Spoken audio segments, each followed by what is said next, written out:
సరే ఏంటి సంగతి? రోజే వచ్చింది ఎట్లా వచ్చిందో చూసారా? ఆ పంది నిజంగా నిజమా అల్లుడు? అంతకంటే ఇంకేం కావాలి సార్?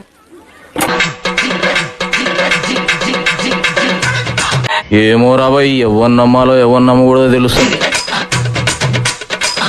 మూర్తి గారు, ఇక్కడ ఏం జరుగుతుందో నాకు అర్థం కావట్లేదు. నాకు ఇప్పుడు అన్ని అర్థమవుతున్నాయి, కానీ ఏం చేయాలో అర్థం అవట్లేదు. ఓహో, నిజంగా చెప్తున్నానండి, ప్రపంచం అంతా దొంగ నా కొడుకులు. నిజంగా నాకు కంట్లో నీళ్ళు వస్తాయి.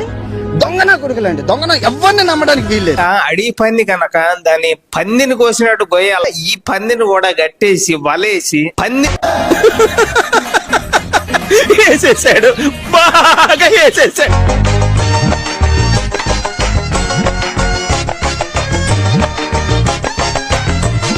ఎందుకు అడుగు తింటాడికా? అడవి పంది కనుక దాని పందిని కోసినట్టు గొయ్యాల, ఈ పందిని కూడా గట్టేసి వలేసి పందిని కోసినట్టు ఈ పంది. ఓకే, నువ్వు ఎట్లా చెప్తే అట్లా. తెలిసిపోయిందా?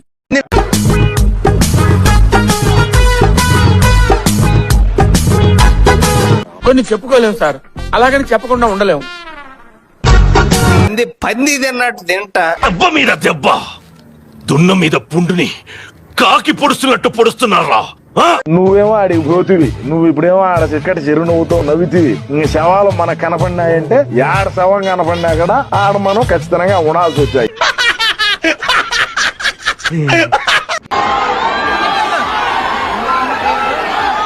మధ్యలో నీ కెప్టెన్సీ ఏంట్రా?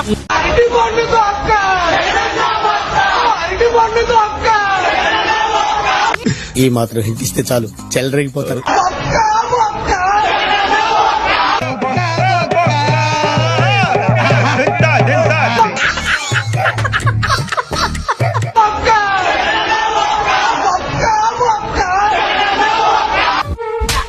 చెప్తానాయన నీ వల్ల కదా నా జీవితం సంకనాకపోయింది. రోజే వచ్చింది ఎట్లా వచ్చిందో చూసారా?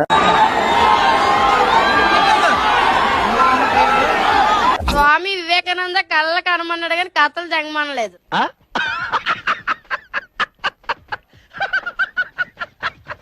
ఆ పంది నిజంగా అడవి పంది కనుక దాని పందిని కోసినట్టు గొయ్యాల,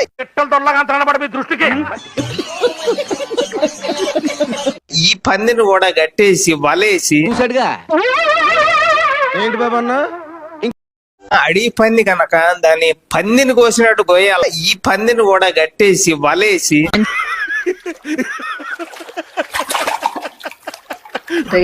మానబడి దియాలా.